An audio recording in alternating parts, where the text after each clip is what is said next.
Secretary Lucy because during his time, no, nung pagtugon sa krisis ng enerhiya, lalong-lalo na nung COVID, dire-diretso ang supply ng kuryente sa mga ospital, which was very necessary to save lives, no, of Filipinos. Secretary, maraming salamat po sa making sure na meron tayong energy, may supply ho ng kuryente, pati crudo during your time. Maraming salamat po. If I could, no, kwento ko lang sa inyo, para at least, hindi naman namin ito na-kwento noon. Dati, tahimik lang kami, trabaho ng trabaho. And I would like to let you know that even during the pandemic, yung cabinet meeting, tuloy-tuloy, no? Tapos yung nagbuka kami noon yung sa vaccine, nagsisimula pa lang ang vaccine. Hindi namin inuna sarili namin magpa-vaccine. Si Pangulong Duterte mismo sinasabi na mga tao muna. Kasi doon may pumapasok ng mga vaccines eh. Wala. Tatanungin yan, sino nagpa-vaccine sa inyo? Ako, 2 beses ako na COVID eh. No? So, talagang yung sitwasyon na yun, yung pandemic na yun, very memorable, maraming stories. Pero yung istorya dito, under the DOE, under the energy security, tuloy-tuloy ang trabaho. Si Pangulong Duterte at that time, tuloy-tuloy din ang trabaho. Hindi yun tumigil. Nag-meeting kami noon, nagka-cabinet meeting kami. Talagang, kaya lang malalayo ang abot namin eh. Malalayo ang abot. Cautionary measure. At saka yun nga, sinabi ni Kape, talagang tayo muna, test muna, alcohol, lahat. No? Face shield, lahat yun. Tapos meron pa kaming, ano ba yung PPE, no? So, lahat yun. No? Pero sa DOE, during the DOE, because as a leader, he's exemplified na trabaho siya kahit anong sitwasyon. So kami sa DOE, tuloy-tuloy din. No? And we have ang aming prinsipyo nun, I will not ask any of my people to do something if I will not do it myself. So I will not ask my people to report to office if I will not report to the office dahil sa takot sa COVID. So, it's on record na araw-araw nasa opisina kami at the height of the COVID. Tama po yun. Kasi yung vaccine, kailangan yung storage, kailangan tuloy-tuloy ang power. Isang beses lang kami nagkaroon ng aberya sa vaccine nung hindi ipinlag ng tao yung cooling system. Sa Mindanao yun nangyari. But other than that, walang nangyari. At saka yung fuel, yung delivery of fuel, dire-diretso. So sinasabi ko na meron tayong business continuity program. Sabi niyo, just imagine, if let's say one of the plant is contaminated, titigil yun. Anong epekto nun? So, everybody had a business continuity program. And I thank the private sector, yung mga players, industry players, for cooperating and giving us all the support. And the work of the DOE people during the pandemic, dahil nandun sila. Katulad din yun ng other department, sama-sama kami. Dahil nga sa pamumuno yun ni Pangulong Duterte na hindi naman siya gagawa, hindi naman siya obligahin na magtrabaho kung hindi siya magtatrabaho. So yun ang naging kultura during the time. So kahit nasabihin nyo na matatanda na yung ibang cabinet members natin, trabaho talaga, trabaho wala.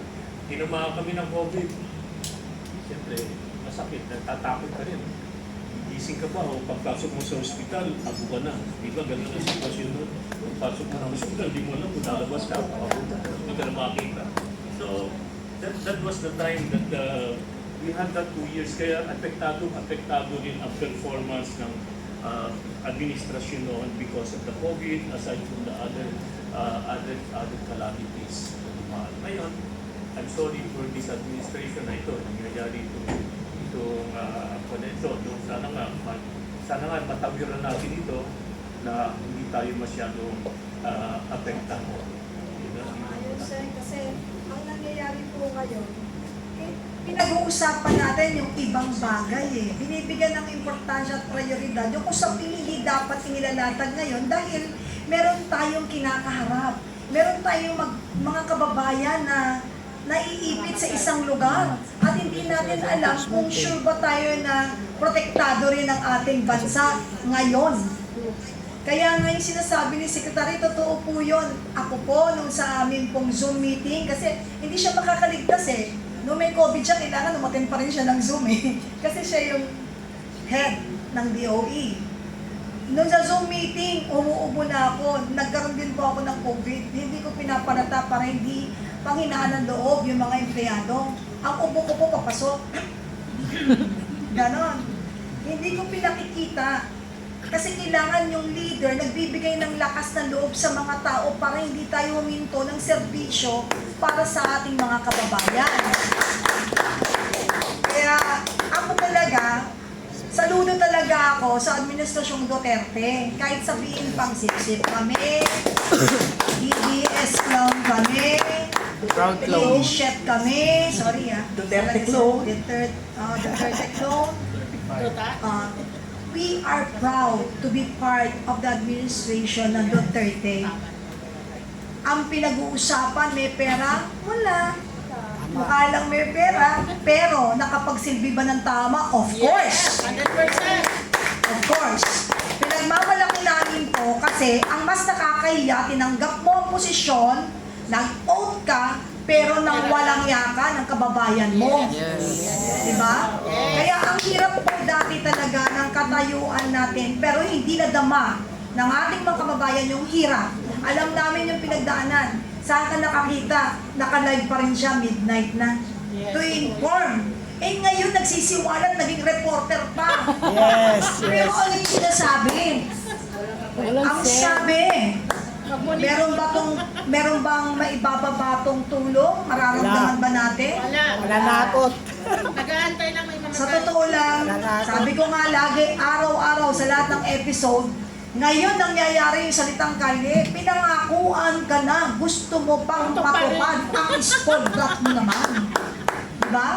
Pero dito sa kapiyan, lahat ng maririnig nyo, lahat ng ilalatag namin, ito ay totoong kwento ng may kwenta. Hindi ito kwentong barbero na pagkatapos gupitan, para hindi makita uka-uka yung gupit, dinadaan ka sa kwento, nilinis pa tayo sa katotohanan, ay hindi natin dapat tupayagan.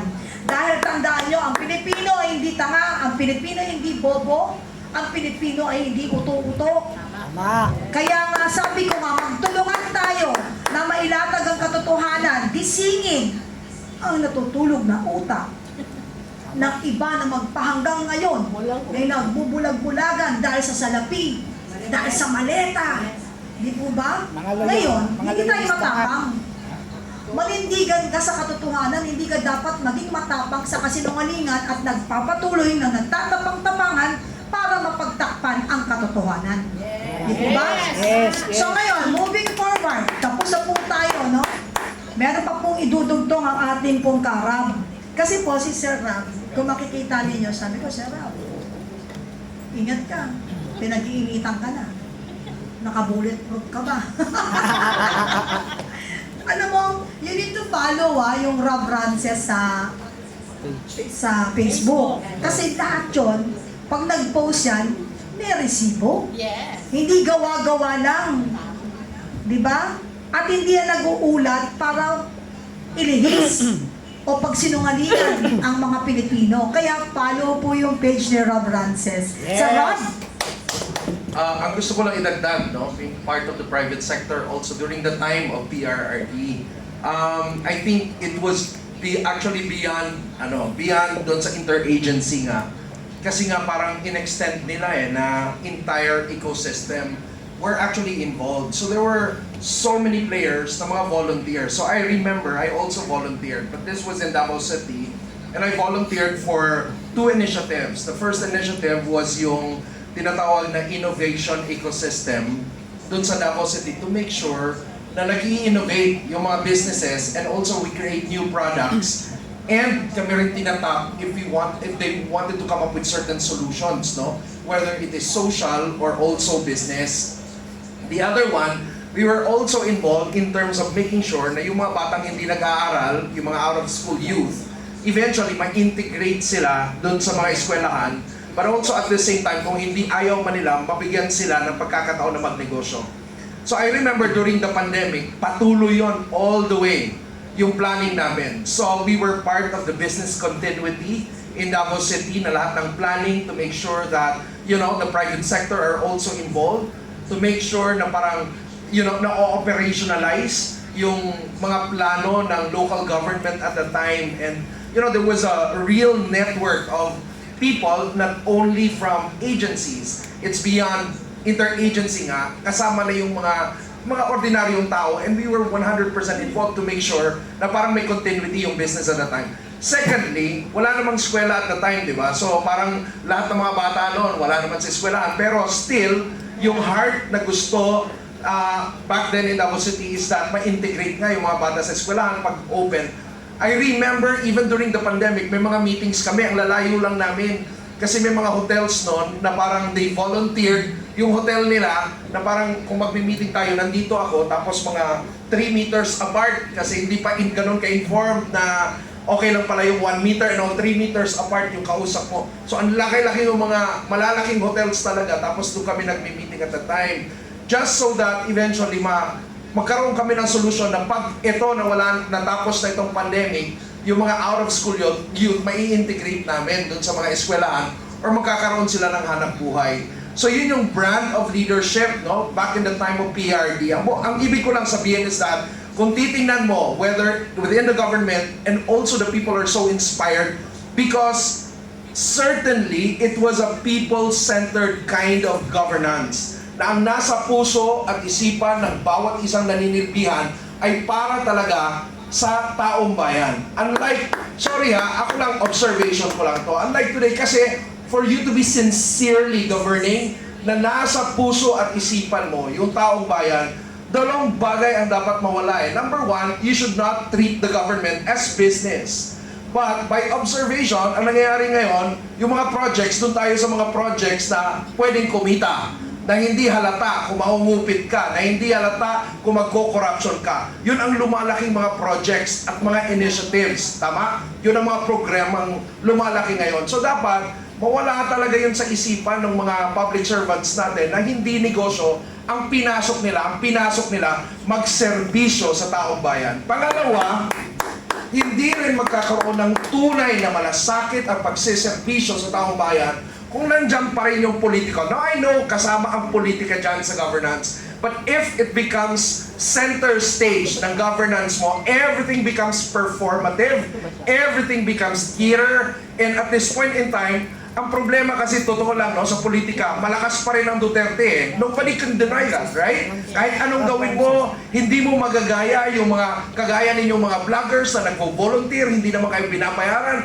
Pero pag sinabi, suportahan natin ang kausa ng dating Pangulong Duterte, dumadating tayo. Tama ba? Walang bayad yun, namamasahe tayo. Ilan kayong nagmumotor na kahit 3, 4 na sa motor, pupuntahan pa rin, susugod pa rin. Hindi mo, yun ang hindi kayang gawin Yes. ng administrasyon ngayon. I'm so sorry to tell you that. Walang backup ng mga tao. Kasi nga, alam ng tao na halos lahat ng gawa, it's all for politics. And because they also understand that the Duterte bloc has the support of the people, ang mangyayari, papasok ang politics for your survival. Tama ba? So lahat na halos ng ginagawa, palabas, theater, survival, and of course, nandun pa rin yung pagserbisyo sa tao, pero di mo makikita na yun yung pinaka-sentro ng ginagawa. And I think that's the difference of PRRD governance and the governance I observe today. Ang galing ha. Ano ito ha? Masusugan ko yung sinabi ni Karab. Susugan mo. Kasi, Karab, no, merong nagpanukala na kailangan daw ituro sa taong bayan ang de-Dutertefication. Sa academic ito ha. Ibig sabihin, kailangan matanggal sa ating mga conscience, sa ating mga kaalaman ang mga nagagawa ng Duterte. At ito daw po ay idadaan sa akademya. Nadinig mo ba yun, Karab? Yeah. Kasi ang ano mo nga, no, sabi mo nga, wag politics centered ang serbisyo. Si President Duterte ho kasi, time and again, parati niyang sinasabi sa kanyang mga kawani sa gobyerno, kayo ay trabahante. Pasweldo kayo ng taong bayan. Huwag yung hahaluan ng politika kasi yung binabayad nila sa sweldo ninyo galing sa kanilang pawis. Yes. Kaya huwag hahaluan ng politika, trabahante. So, yun ang masasabi ko po, yung Dutertification na